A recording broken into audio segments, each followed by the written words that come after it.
असम की सियासत में चुनावी बिगुल अभी नहीं बजा है, लेकिन उसका शोर अब बिल्कुल क्लियर सुनाई दे रहा है।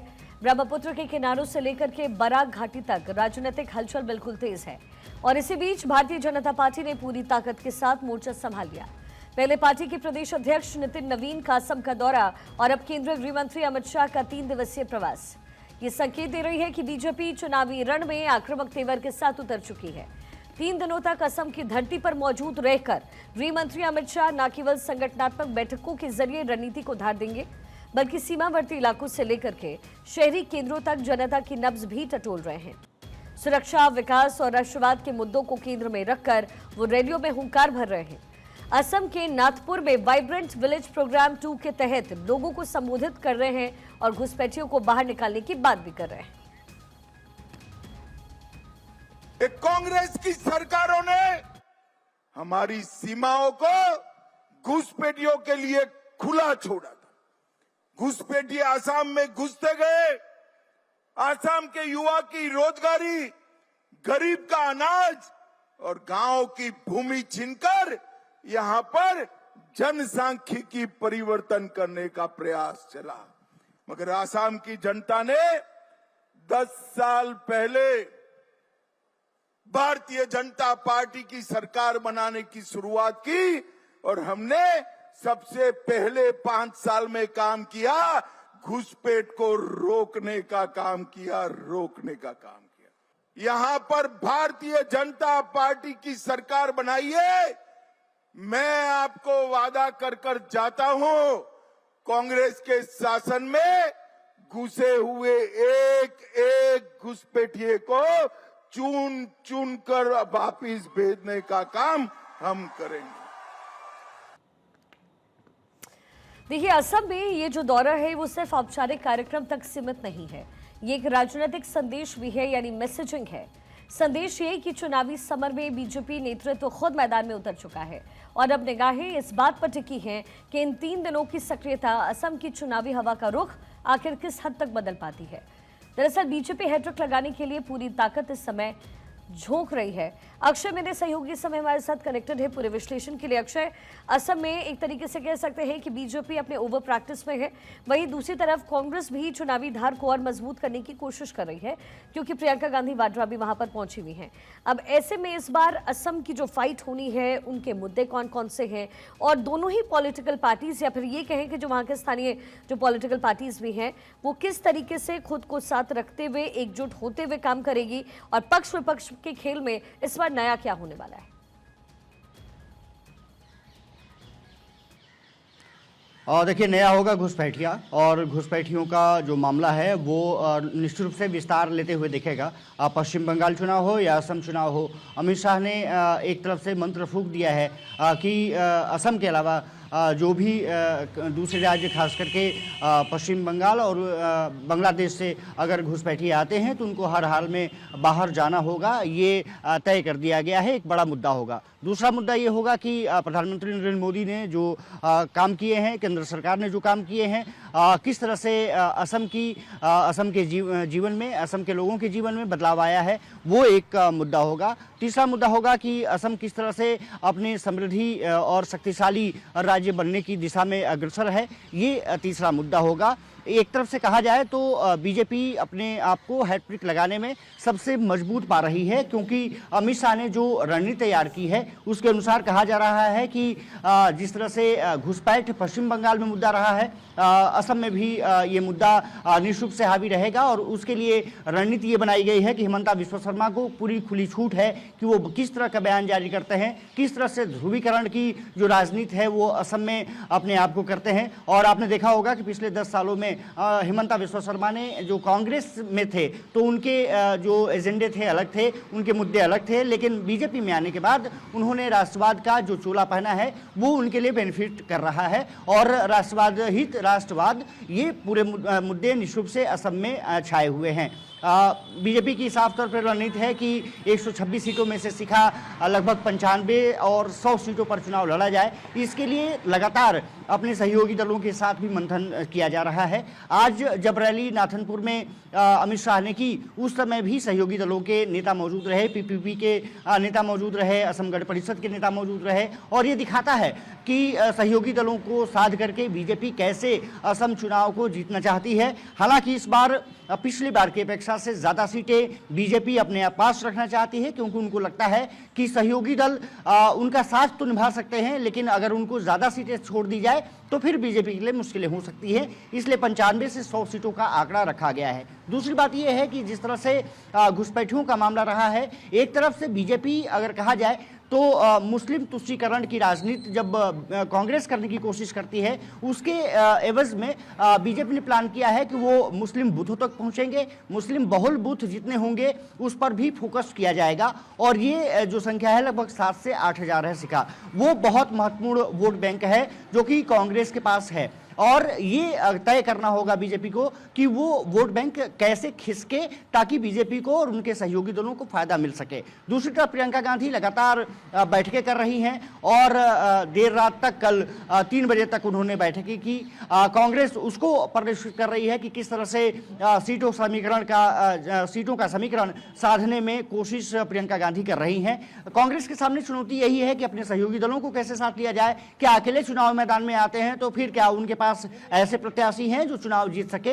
इसी पर मंथन चल रहा है। और प्रियंका गांधी क्योंकि वहां पर दौरे पर हैं, उन्होंने भी हिंदुत्व कार्ड खेला है। किस तरह से जब मां कामाख्या का उन्होंने दर्शन किया और उसके बाद लगातार बैठकें की, बैठकों में तमाम बड़े नेताओं को बुलाया गया, उनसे वाद संवाद हुआ और उनसे फीडबैक लिया गया कि कांग्रेस कैसे यहां पर प्रदर्शन कर सकती है, क्योंकि 29 सीटों से अगर कांग्रेस को आगे बढ़ना है, बीजेपी को टक्कर देनी है, तो फिर अलग फार्मूला तय करना होगा, बूथ लेवल पर पहुंचना होगा। अगर बूथ लेवल कमजोर होगा तो कांग्रेस के लिए वही ढाक के 3 पात वाली कहानी चरितार्थ होगी। जहां तक बीजेपी का सवाल है, बूथ मैनेजमेंट में बीजेपी का जवाब नहीं है। और आपने देखा होगा कि जो भी चुनाव बीजेपी लड़ती है उसमें पन्ना प्रमुख और खास करके बूथ लेवल के वर्कर्स उसमें महत्वपूर्ण भूमिका निभाते हैं। अमित शाह ने उसका हमेशा से जिक्र किया है कि बूथ लेवल के जो कार्यकर्ता हैं उनके लिए सबसे मजबूत कड़ी है, वहां पर हम जीतेंगे तो निश्चित रूप से सरकार बनाने में सहायता मिल सकती है। कहा जा सकता है कि पूर्वोत्तर का इलाका इस बार एक अलग तरह का घमासान निश्चित रूप से देखने को मिलेगा। असम की धरती तय करेगी कि इस बार का पश्चिम बंगाल का चुनाव कैसे होगा, क्योंकि जिस तरह से असम को केंद्र सरकार ने परियोजनाएं दी हैं, उसी तरह पश्चिम बंगाल को भी दी हैं। असम के चुनाव को लेकर के बीजेपी बहुत दिनों से तैयारियां कर रही है और अब क्योंकि आने वाले दिनों में चुनाव होने हैं, ऐसे में बहुत सारी रणनीतियां हैं जिस पर काम होगी। खासतौर पे जो बूथ लेवल है उसको फोकस करने का काम बीजेपी करती है, यानी माइक्रो मैनेजमेंट का काम बीजेपी के लिए बहुत इंपॉर्टेंट होता है।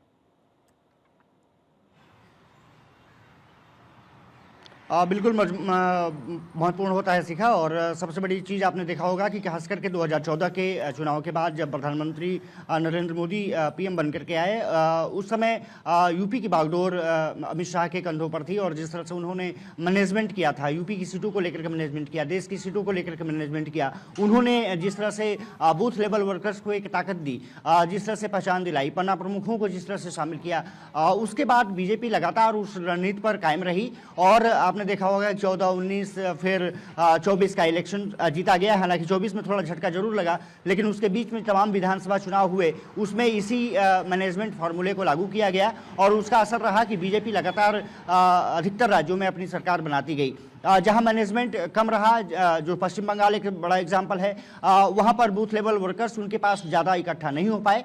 टीएमसी ने अपनी मजबूत पकड़ बनाए रखी, इसके कारण पश्चिम बंगाल में उसकी दाल नहीं गली। हालांकि 3 से 73 सीटों का आंकड़ा पिछली बार पार किया था, इस बार ज़्यादा उसको लेकर के फोकस किया जा रहा है। जैसे जहां तक आसाम का सवाल है, आसाम कांग्रेस का एक समय गढ़ हुआ करता था, हिमंता बिस्वा शर्मा वहाँ के बड़े नेता हुआ करते थे, लेकिन राहुल गांधी से विवाद और उसके बाद जब बीजेपी सत्ता में पहुंची, हिमंता बिस्वा शर्मा बीजेपी के पाले में आए और जिस तरह से मैनेजमेंट उन्होंने किया, जिस तरह से हिंदुत्व की एक नई राह गढ़ी पूर्वोत्तर में, वो सरकार बनाने में लगातार जो कामयाबी रही वो मिलती रही। और ये इसकी सबसे बड़ी वजह रही कि अमित शाह की रणनीति। ये माना जाता है कि हिमंता बिस्वा शर्मा सबसे नजदीक अगर किसी के हैं तो अमित शाह के हैं बीजेपी में, और वो लगातार उन्हीं के इशारे पर काम भी करते हैं। दूसरी बात यह है कि बीजेपी का जो शीर्ष नेतृत्व है लगातार ये कोशिश करता रहा है कि अपने आप को हर इलाके में मजबूत किया जाए। असम एक पूर्वोत्तर में सबसे बड़ा राज्य होने के नाते वो पहली कड़ी है। असम गण परिषद जैसे वहां पर जो सहयोगी दल हैं वो बीजेपी के लिए महत्वपूर्ण भूमिका निभाते हैं। पीपीपी है वो महत्वपूर्ण भूमिका निभाती है। सीटें हालांकि 5-7 ही उनकी आई, लेकिन कहीं ना कहीं सरकार बनाने में सहयोगी रहे। दूसरी बात ये रही है कि जिस तरह से अमित शाह का लगातार आपने देखा होगा कि दौरा रहा है, प्रधानमंत्री नरेंद्र मोदी लगातार असम दौरे पर रहे हैं, उन्होंने तमाम कार्य योजनाओं को विस्तार दिया। दूसरी बात यह है कि नितिन नवीन अभी राष्ट्रीय अध्यक्ष बने हैं और लगातार असम का दौरा और पश्चिम बंगाल का दौरा कर रहे हैं। ये कहा जा सकता है कि शीर्ष नेतृत्व बीजेपी का लगातार इस बार कोशिश करता रहा है कि वो हर हालत में सरकार बना सके, मिशन मोड में रहते हैं, चुनावी मोड में रहते हैं।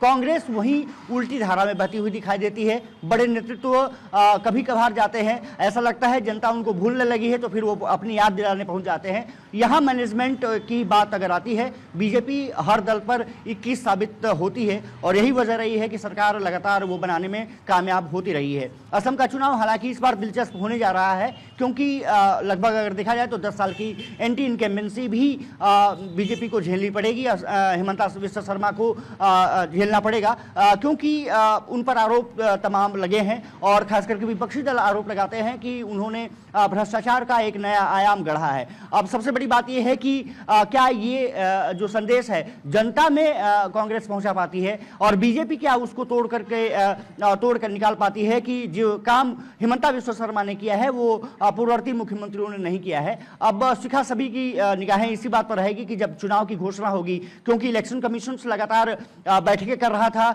उनकी बैठकें खत्म हुई हैं और अब ये माना जा रहा है कि SIR प्रक्रिया के बाद जल्द ही चुनाव की घोषणा की जा सकती है। ये माना जा रहा है कि मार्च महीने में चुनाव की घोषणा हो सकती है। एक फेज में चुनाव कराया जा सकता है। अप्रैल महीने में मुझे लगता है कि फर्स्ट या सेकेंड वीक में वहां पर चुनाव संभावित है असम में, और इसीलिए बीजेपी की रणनीति लगातार असम के इर्द गिर्द घूमती हुई दिखाई दे रही है। असम और पश्चिम बंगाल दो इस समय प्रमुख राज्य हैं जिस पर कि बीजेपी का फोकस है, और मुझे लगता है कि केरल में भी वो कोशिश कर रहे हैं कि अपने आप को मजबूत किया जा सके। आपने देखा होगा कि तिरुवनंतपुरम के तमाम जो पार्षद और मेयर यहाँ पर पहुंचे थे, जिस तरह से स्वागत किया गया। बीजेपी जानती है कि वो किस तरह से इवेंट बनाया जाता है, किस तरह से छोटी चीजों को भी किस तरह से बड़ा किया जाता है, और इस मामले में कहीं ना कहीं 2014 के बाद हालात बदले हैं और कहा जा सकता है कि असम का चुनाव इस बार बहुत दिलचस्प होगा।